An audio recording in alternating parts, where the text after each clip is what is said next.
I'm Lorene Mills. Welcome to Report from Sante Fe. We have a very special edition of the show today because our guests are representing the International Relations Center.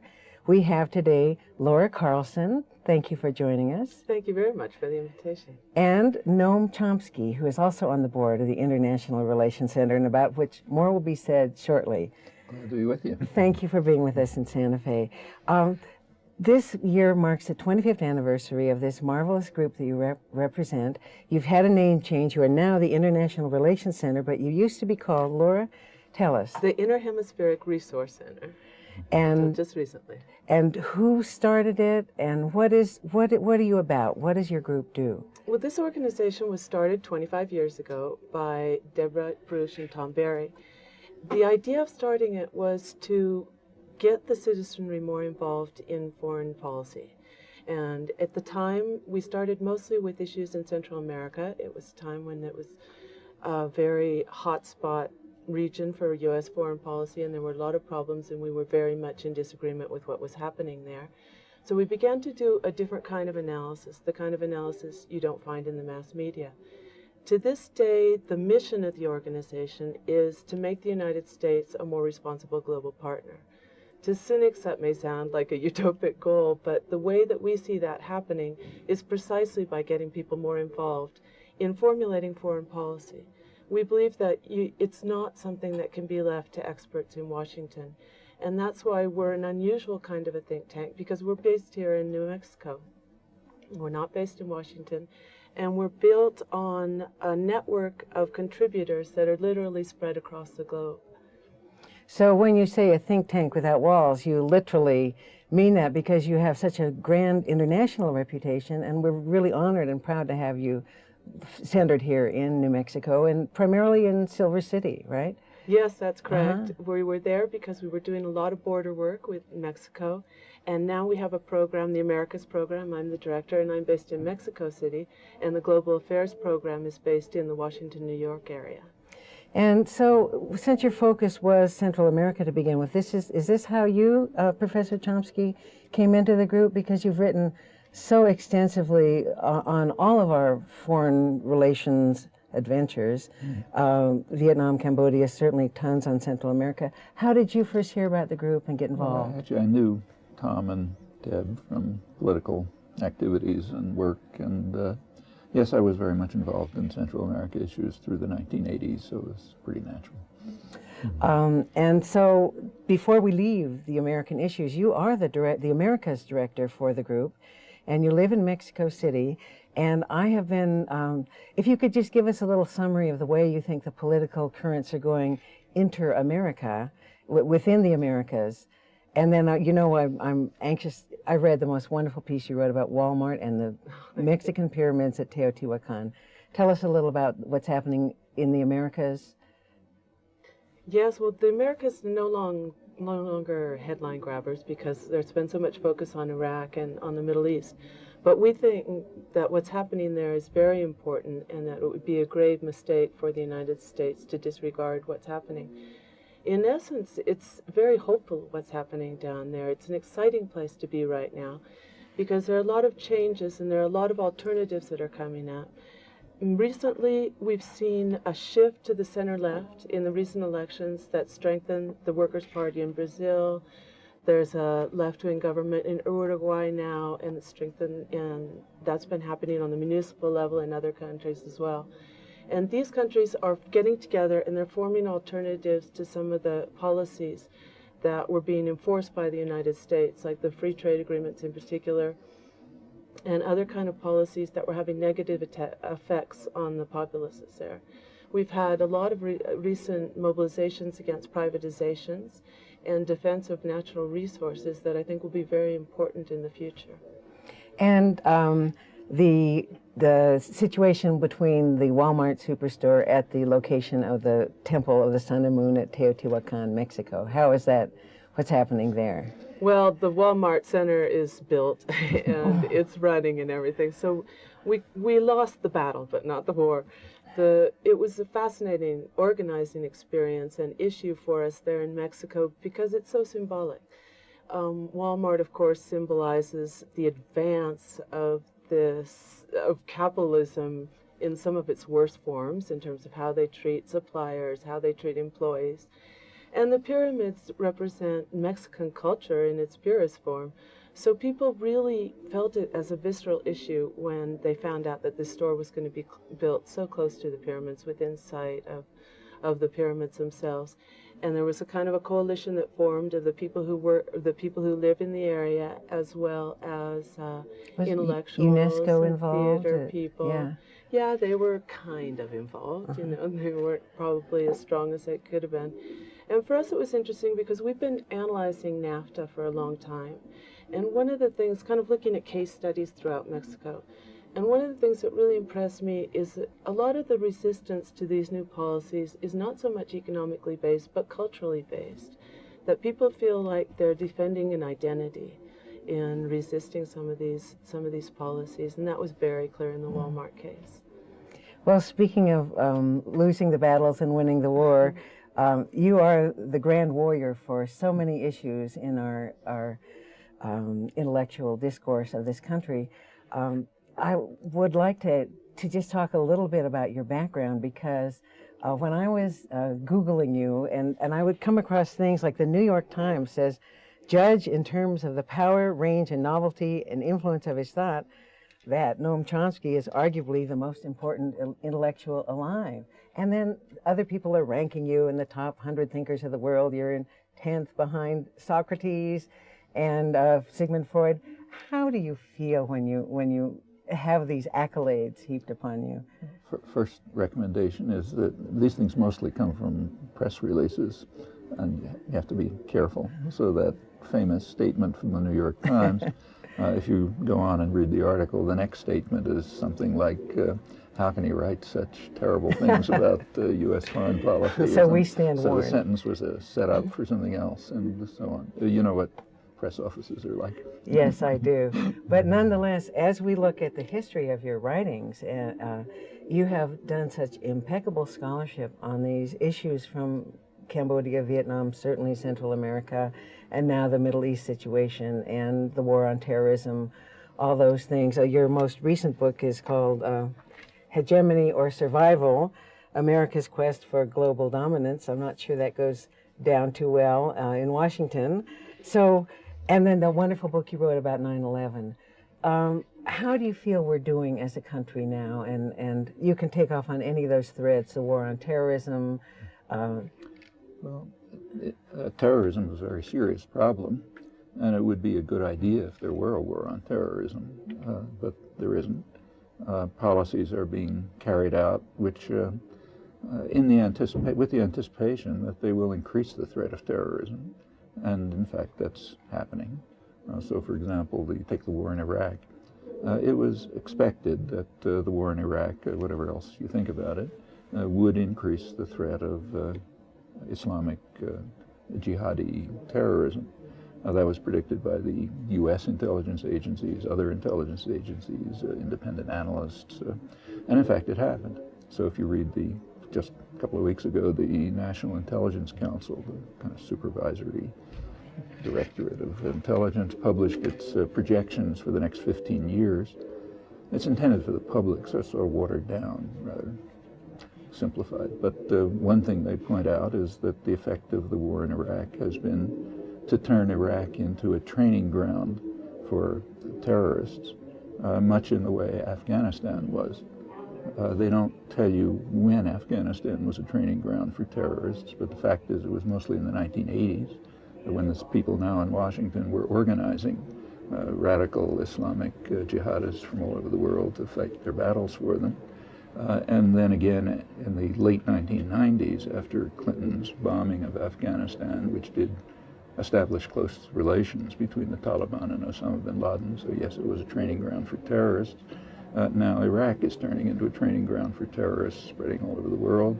And Iraq itself has become what analysts call a terrorist haven for the first time. Well, again, whatever one thinks about Iraq, it was not connected to global terrorism before that. In fact, rather hostile to Osama bin Laden. Saddam Hussein and Osama are their own kinds of monsters, but different kinds. Saddam was secular, Osama's extremist Islamic. So they were not connected, but that was created. It was anticipated, it happened, and there are many other examples. Terrorism simply is not a high priority for the administration. There are other priorities that are much higher. And in fact, one of the consequences of their actions is to increase terrorism. So there's no war on terrorism. In fact, it ought to also be remembered that the war on terrorism was not declared on 9/11. It was redeclared. When the Reagan administration came in 1981, the first thing they did practically was to declare a war on terror. State-sponsored international terrorism was the plague of the modern age, and we have to combat it.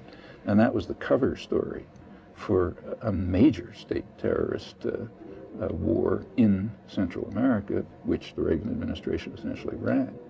It left hundreds of thousands of people killed, 4 countries devastated. Some of them may never recover. And in fact, the U.S. was brought to the World Court and condemned for international terrorism. That was the first war on terror. Pretty much the people who are now in Washington or their mentors, and they redeclared it in pretty much the same terms in 2001. And it doesn't take we should have enough understanding of history to be able to look back to their first period in office to find out what they meant. So there was no war on terror then. There was a terrorist war. And there ought to be an effort to undermine terror. Now there isn't. And the way you reduce terrorism is not by declaring war on it. It's by paying attention to legitimate grievances that lead to some reservoir of support for terrorist acts, even among people who hate and fear the terrorists themselves. That any specialist on terrorism will explain this to you, any intelligence agency, U.S., Israeli, and so on. And we know it from recent experience. I mean, take, say, the British in Northern Ireland. The IRA terror was pretty serious. It was being funded right here and not stopped, right in Boston, where I live. I mean, it was very serious. As long as the British responded with violence, it got worse. They just built up more support for the terrorist groups. When the British finally started paying some attention to the quite legitimate grievances of the population that were in the background of the terrorist actions, the situation greatly improved.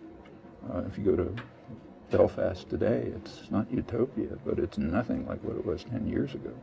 And that is the way to deal with, if you're trying to reduce the threat of terrorism, that's what you do. I think there's a overwhelming consensus on this among analysts, intelligence agencies, and others. So a war on terrorism would be the wrong approach, even if it were undertaken. But it's not, because it's a low priority for the administration. They are not trying to reduce the grievances, and they're not, and they're acting in ways which inflame further terrorism consciously. Now, there's an economic component to this. If the Inter-Hemispheric Council was started back, was it back at the time of Iran-Contra and the Central American? Yeah. Did you find an economic factor in this that could alleviate the war and the terrorist acts? Was there, we see now with NAFTA and NAFTA and the World Trade Organization, maybe an impulse to have economic balance that wasn't that nobody perceived back then. Are there economic remedies to these wars that are at work now that you see? Well, first of all, we should bear in mind that the war on terror, that the terrorism in the 1980s was primarily carried out by the United States and its clients. In fact, it was the United States that was condemned by the World Court and the Security Council, not the terrorists it claimed it was fighting.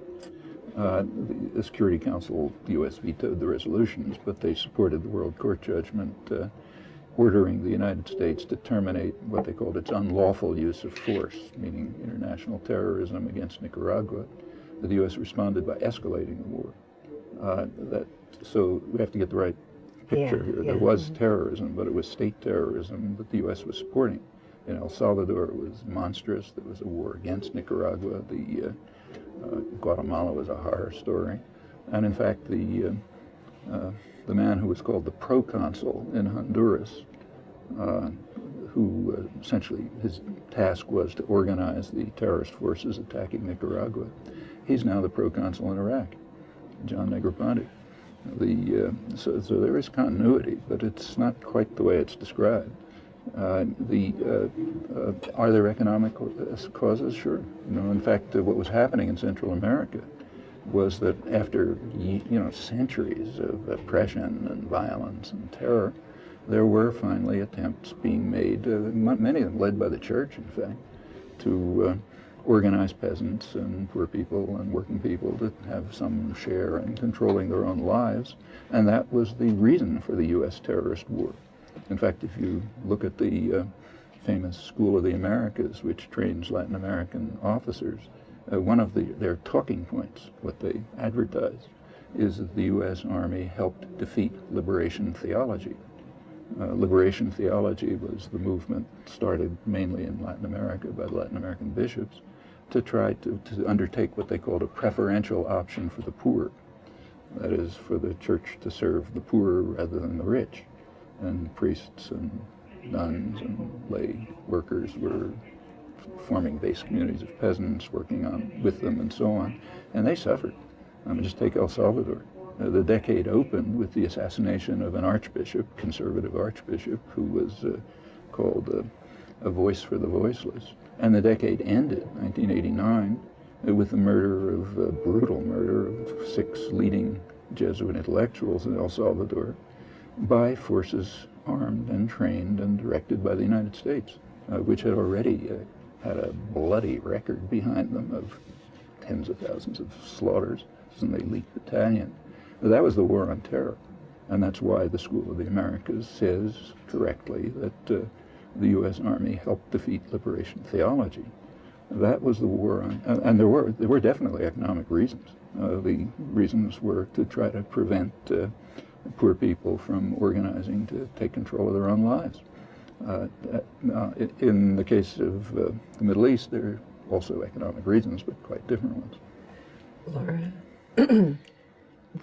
This is a very great concern, and I entirely agree, because recently Newsweek reported that there's open discussion in the Pentagon of forming Salvadoran-type death squads as a form of control in Iraq. So you begin to say, we're never going to learn anything, I mean, the violence and the bloodshed that results from these policies is evident already, and it's something that has to be, the U.S. citizenry has to take responsibility for in some moment by getting more involved. The economic conditions, one of the reasons that I said that many of these demonstrations and the organization against privatization and against some of the free trade agreements in Latin America are a positive sign is that it's a way for people to defend their standards of living, because so many of these policies have very negative effects. And the United States, in the economic policies, is in a way feeding into what could be situations of violence, because they're putting people in a situation, we already know that this style of free trade agreement, as we've seen in NAFTA, creates a much broader gap between rich and poor. It creates polarization, both social, economic, and political in these countries, which in itself leads to more instability.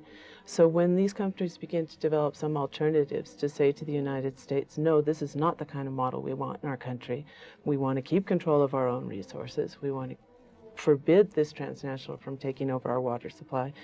They're really looking toward a much more long-term sustainable political arrangement for those nations that we should be supporting. Now, you say for people to have a voice in changing these policies, they have to know what's really going on. And the heart of my question is, what can we do about the media in this country? I'm sure that when you said that our actions in Nicaragua were labeled by the World Court as a terrorist act, I'll bet a lot of people never ever crossed their mind. They never heard that. So how do we get information, real information, to the people who would love to participate more in policy decisions if they had accurate information to draw from? Tell me how. The fact of the matter is that the World Court decision was reported, barely reported, and the World Court was immediately condemned. The New York Times, for example, described it as a hostile forum. The Washington Post said it's run by the Russians, who weren't even participating. If you really read carefully, you could know that there was a World Court decision. The Security Council resolutions supporting the World Court decision. Again, if you were a super careful reader of the press, you could find a little notice here and there. But that's not the way news should be presented to people. I mean, when the major judicial body in the world condemns the United States for international terrorism, orders it to terminate the crimes and to pay massive reparations, and then the Security Council endorses that, except for a U.S. veto, twice in fact, that should be major news. That should be repeated over and over. It should be taught in schools and so on. And also with the background, explaining what it meant. We should know that when John Negroponte is appointed to be ambassador in Iraq, running the biggest U.S. embassy in the world, we should know why. Actually, you can find out. The Wall Street Journal, to its credit, when he was appointed, had an honest column about it. I mean, they approved it, but the column was accurate. They said he was the proconsul and called the proconsul in Honduras. Part of his responsibility was supervising the military bases from which the U.S.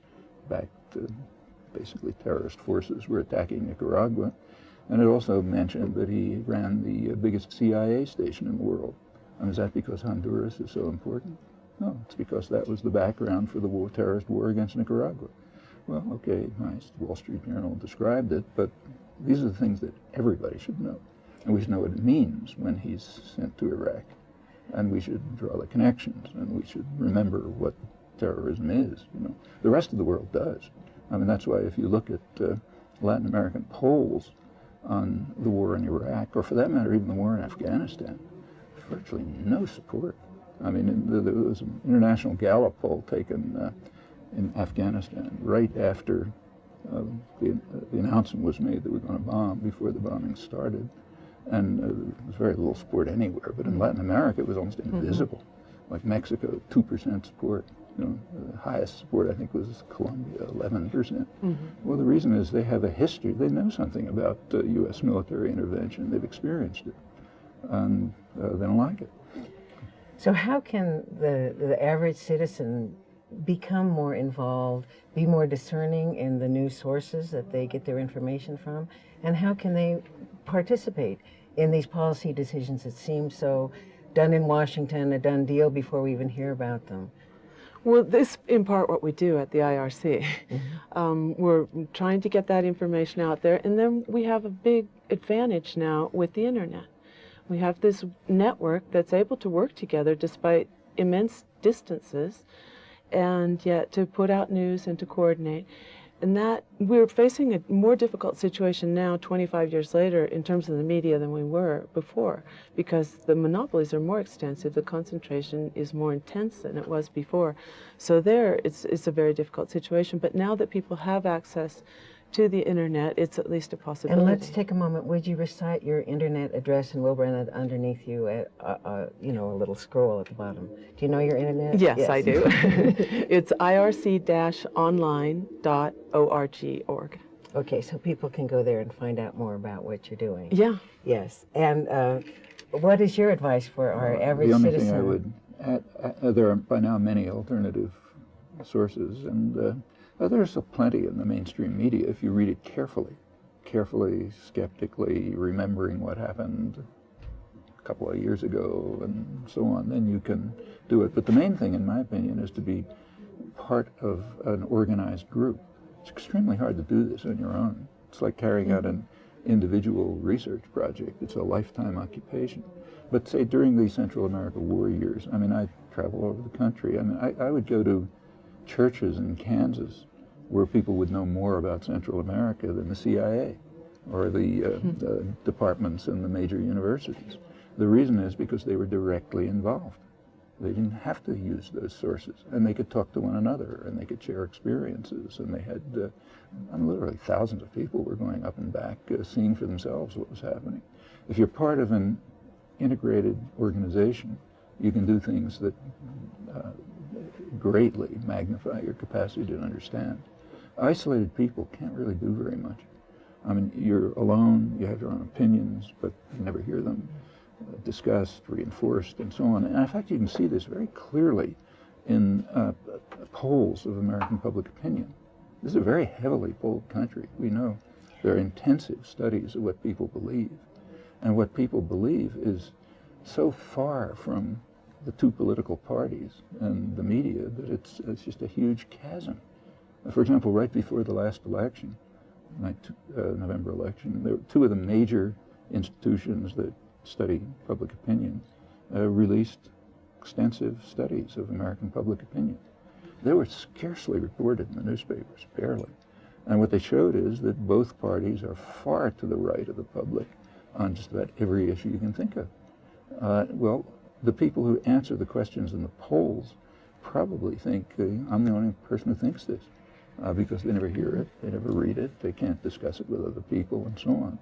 If you are participating in functioning organizations, and that is the basis for a real democratic society. It's not a matter of going every couple of years and pushing a lever. If you're part of actual functioning organizations, acting on a day-to-day basis, you're interacting with others, then you can gain understanding. Well, understanding is what our show has been about. I want to thank you both very much.